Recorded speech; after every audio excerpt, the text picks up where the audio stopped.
We're so excited to welcome, we have director Dexter Fletcher and your celluloid Elton, Taron Egerton.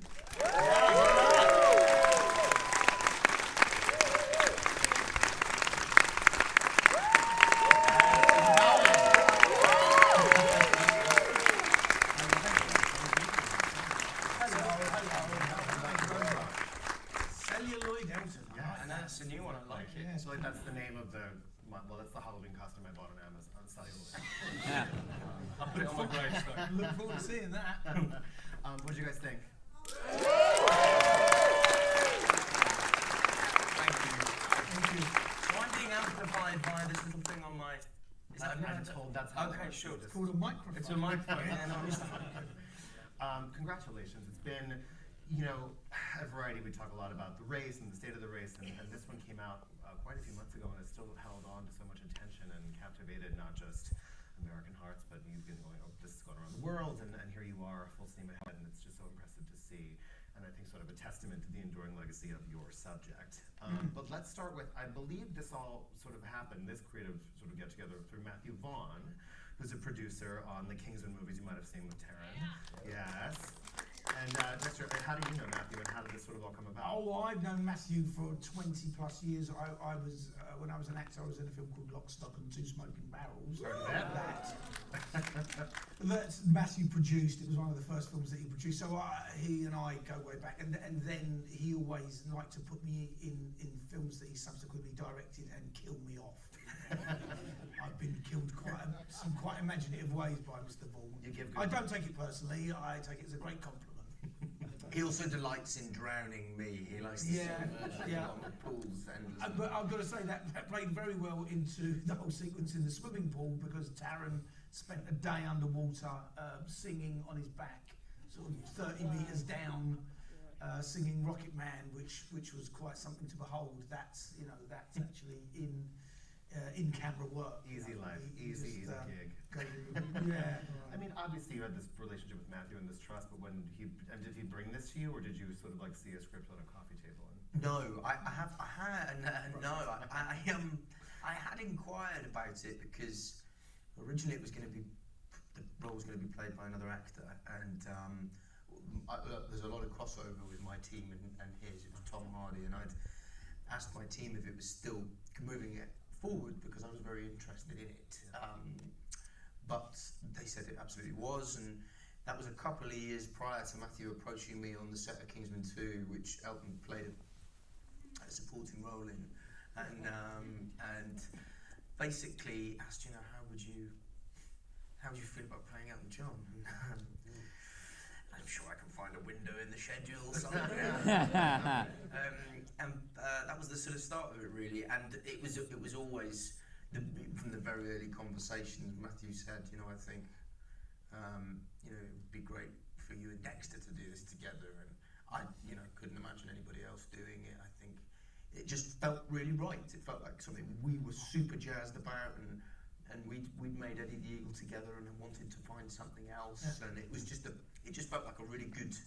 I just declared a genius idea when I heard that Matthew was talking to Taron about playing Elton. It's just, if you know Taron, work with him, and which I'm lucky enough to do so. Like he says, we made Eddie. But when Matthew said, I'm thinking of getting Taron to play Elton, I was like, that is such a good idea. So how do I get to do that? And he said, anyway, do you want to direct it? I was like, that's good. Yeah, that's good. Well, that was, but it was. I always felt that it was just such a great fit of a talent and actor to portray, someone like Elton. Absolutely. Taron, is there a moment after, so you hear about it, you pursue it, you get it, and then you're like, oh fuck, but now you have to do it? He's Elton John. It's maybe the biggest, I don't understand, total confidence the whole time. No, of course not. No, but I think what happens is, you all of a sudden a team is assembled around you, and Dexter's there, and you start to become, the momentum behind the project builds, and you start working on the music with Giles, and Dexter goes away and does work on the script, which was already good, and I think at its best, a production like that, it builds a kind of creative charge, and everyone feeds off each other, and that goes some way to alleviating some of the nerves about it, because the passion and excitement for the project becomes more important than your own personal doubts and misgivings. And of course, it's healthy to have some nerves. I think they can be quite. You can use them. They can be sort of good fuel, but not. You can't let them rule you. And I was just so excited to get going, and it was a big bloody undertaking as well. There was a lot to do for us to get this thing going, from all sorts of different aspects, and so there's not too much time to be, I've got to say, Taron's also someone who thrives under pressure. It's good to sometimes when it's like, the day's going a bit easy, you better make something go wrong. Taron will really respond, but he does, and it is an extraordinary element of what he does, and because it is not an easy environment to be in. It's not an easy role to play or sing or, every day emotionally. If you see the film, there's no 2 days when Taron was on an emotional plane. He's up and down and he's all left and right, and he's all over the place, and that meant that the undertaking for Taron, just in terms of what he had to bring every day, was always going to be a challenge. And fortunately, he's that's part of Taron's personality. The pressure is something that galvanises him in this way. And I'm a sadist. yeah, that's how I put it. Yeah. So when he wouldn't get it right, I just beat him. Exactly. Around him. It's totally fine. I want to talk about the process, obviously, but speaking of your previous working relationship, can you talk a little bit about maybe what you've seen change between Eddie and this project and how he's grown? And Taron as an actor, well, I know. I mean, that's interesting because with Eddie, it's a very different. Right here. I know. It's all right. He's heard me say good and bad things about him. He's all right, but he knows I love him. But it's interesting because Eddie is a particular kind of thing that needed a particular sort of gentle charm, and a worldliness that Eddie didn't possess. Taron does, and so what Taron brilliantly does in that is he kind of deconstructs his own ability to navigate through the world. It's a very different person because Eddie is a very sort of tunnel vision kind of character, wasn't he? He was sort of, in this beautifully innocent way, and Taron's not so much like that. So I think You're saying I'm not an innocent? well, no, you're not.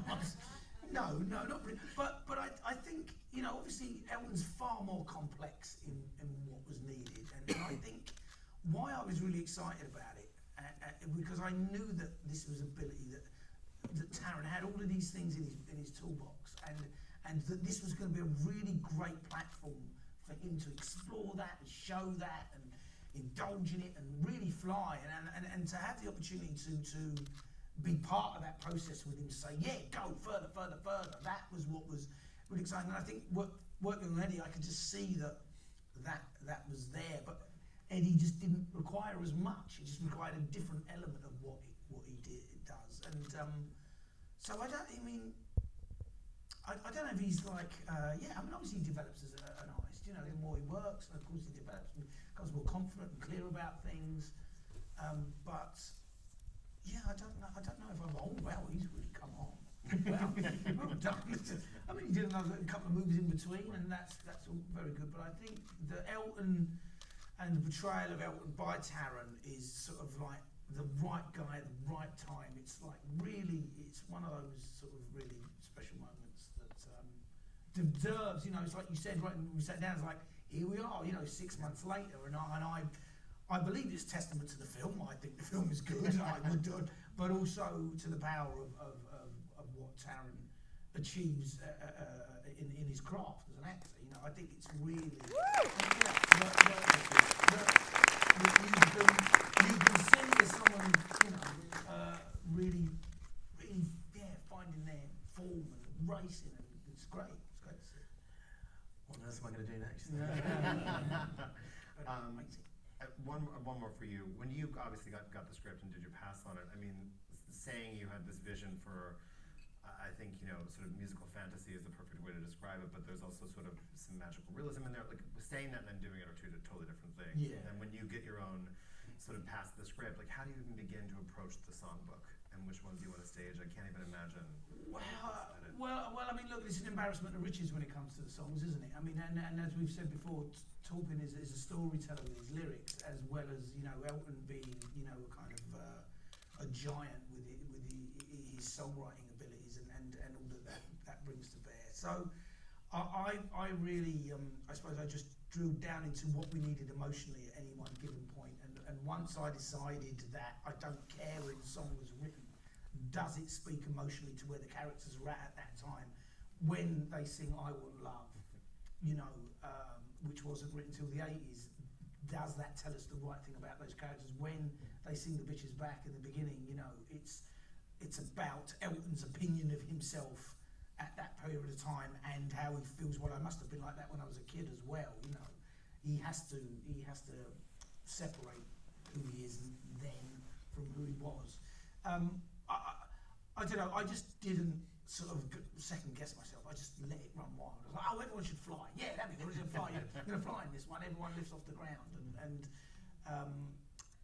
I just sort of trusted my instincts, I suppose, which was nerve-wracking, and it's hard because sometimes you see Taron hanging from a piano suspended in midair on a wire, and you go, what am I doing? This is really nuts, you know, but... Although when you came up with that idea, everyone, myself included, went, oh, that's good. That's clever. That's really clever. And it was fun. It was a great fun thing. It was fun. And it felt, I think the reason that idea was cool was because everyone goes, oh, I know what that feels like. I've been in those moments. I've been at a performance like that where you just feel a room go, you know.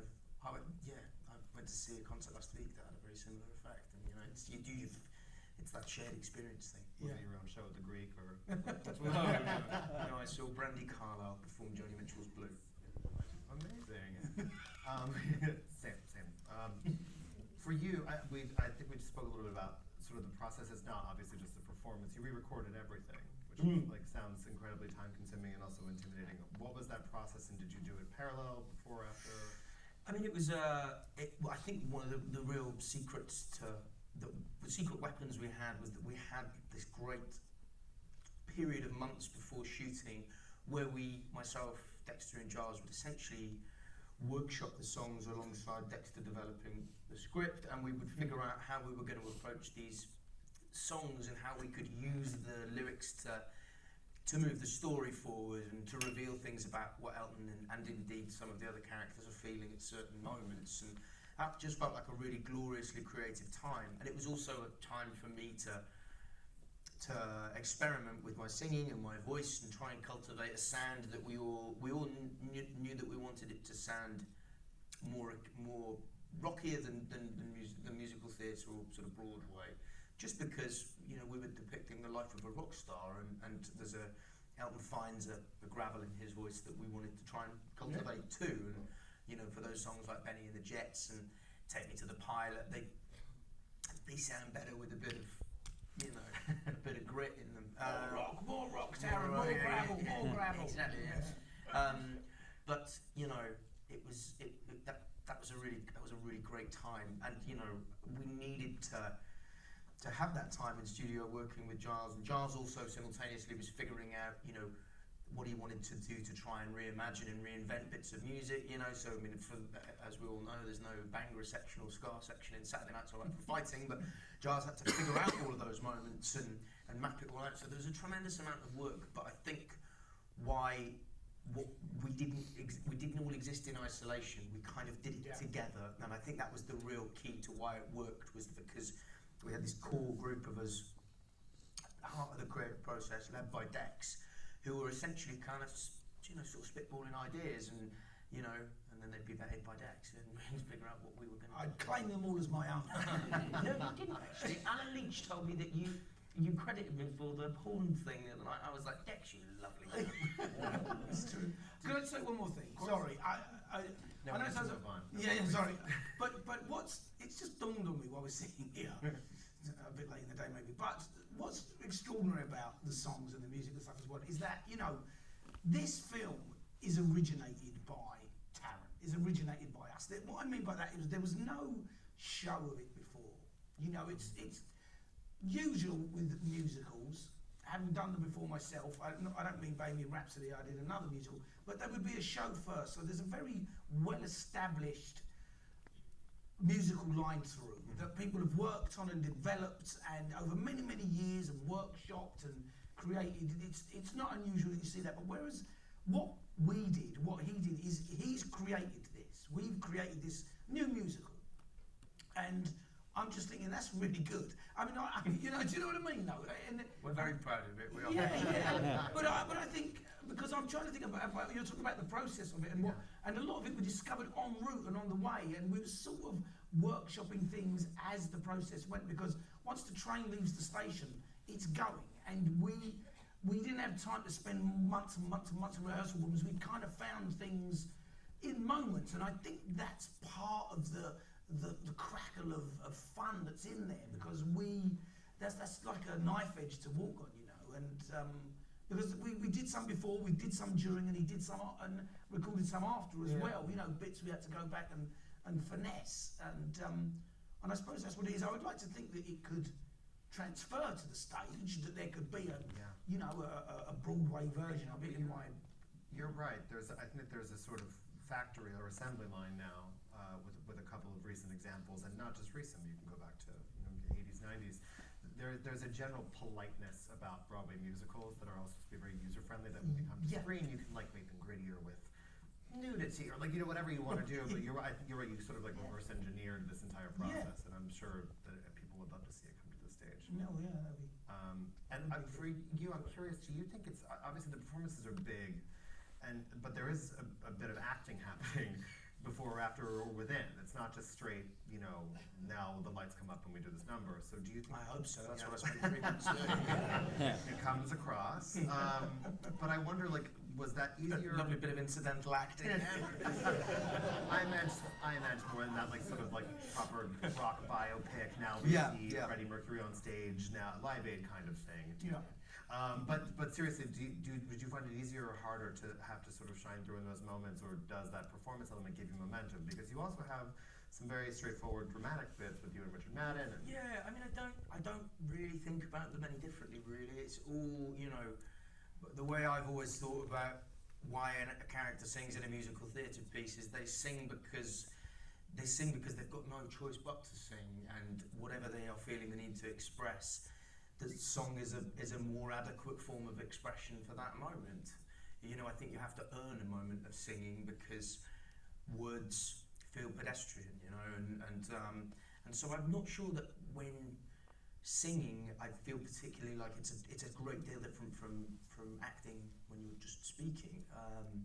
It's all expression, and I think from my feeling about it was, and one of the reasons that I really, really love the device of the rehab clinic, my really annoying mantra on set was the movie happens in rehab. That's where the movie is, everything else is a byproduct, you know? Because it's a story, it's a guy, this unreliable narrator telling the story of his life. That's it in a reduced form.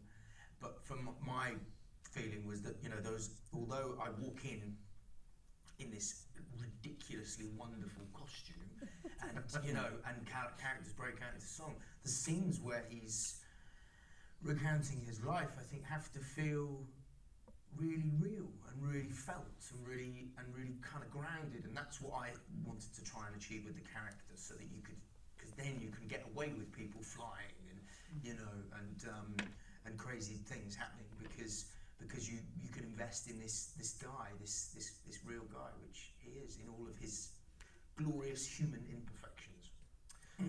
This was an authorized biography, which is always nice, right, when you have cooperation. So I wonder what kind of input you had. And we should mention, obviously, David Furnish, his husband, is a huge part of this film. So I'm curious what their cooperation meant to you guys and how it manifested in the film. I think for my part, what I will always be really grateful to them for was that they were, of course, always there and in the wings, but they didn't ever try and micromanage us in a way that felt inhibiting. They were very supportive, and I think everyone was. I think the secret of it is we were all very aligned from the get-go that it was going to be a bit risque at times and a little close to the bone, but you know, I think that's part of Elton's brand. Through his journey through recovery, he really owns his demons. You know, I've narrated the audiobook of his autobiography, and it's you know, it make you blush. But you know, I think the great service they did to us was support and be a great resource, but not kind of try and micromanage and yeah, I think they were acutely aware that it could become self-serving, and that would be a disservice to the film and what everyone who worked on the film was trying to do. And the great strength of it is that Elton is big enough to defend himself, and you know, if anyone has any issues with the things that are portrayed in the film, you know, go and read the book. I mean, it's as Sarah says, it's far more, you know, hair raising, but I think also that Elton knows that, you know, if people do take issue with things, which I don't think they will, the film's, you know, not setting out to, you know, shock unnecessarily, or just is not gratuitous in any way. I think that he was very clear about, you know, put it all out there. It's, you know, I can draw the comparison with Bohemian Rhapsody, and I am asked about it, and what I've said before is that, you know, that film was made by people who loved Freddie and defend his memory, and that's why it works in that bubble that it works in, and that's why it's the particular kind of film that is, which is wonderful. We can step out further on the ledge because Elton's here, and he tells us how far to go. He gives us the permission. We don't need to second guess it. We know exactly how far on the ledge we can go. He loves it as well. And he loves it. He loves the bits where he looks like a complete nightmare. For Elton, the only forgivable thing is things being boring and pedestrian. So if we'd gone and made him a dry, boring man, he would never have spoken to us ever again. But we didn't. We seek to, because, you know, I think when someone's died, you want to protect them a little bit. And the thing with Elton is, we don't have to deify him because we're celebrating him as a human being. And human beings are imperfect and fallible, and Elton's no exception. And I think it's a very unique situation where an icon of his magnitude is the subject, he's alive, he's involved, and his unique personality means that he delights in us depicting all aspects of his character. And I think that particular configuration was a sort of a happy bit of alchemy, really, that meant that we could make this film which doesn't seek to shave the edges off who he is. Sure. I read an interview with him this weekend, and I think he said something along the lines of, if I'm sitting there hysterically crying, I feel like I'm having a really good time. That tracks. So, definitely. Is there anything that sticks out to you as maybe just the most trying for you as an actor when you did this process? Just the most difficult scene, the most difficult, you know, or the thing that might stay with you after having put it down? Well, the stuff that we shot in the rehabilitation clinic, we shot at end of August, early September of 2018, and I remember there were 3 or 4 days, and I remember always being very aware of where they were coming, because as I've said, I really felt that those scenes were super important. But it is an incredible journey he goes on from the first moment of walking into the rehabilitation clinic as a, you know, sort of drugged up, really seriously unwell, angry, sad, bitter person. And, you know, through the course of the movie and through this process of group therapy and finding an honesty in how he expresses himself and regards himself and thinks of himself, and he finds this reconciliation, but doing all that over a couple of days was quite intense. And also, you know, that's me at my oldest and most sort of unwell looking in the film, which, you know, takes a couple of hours to put together in the morning, 2.5 hours, and then, you know, you've got 12 hours of essentially acting with the camera just here all day, and you know, there are moments of really pronounced anger and defensiveness and also, yeah, of course, you know, Elton, as the mask falls, he's unable to contain his emotions anymore, and you know, that's a lot over a couple of days, but you know, it's what I signed up for, and it was also a great, I think for me, I've been so lucky in my 20s with the opportunities I've had as an actor, but I really felt that there was nothing.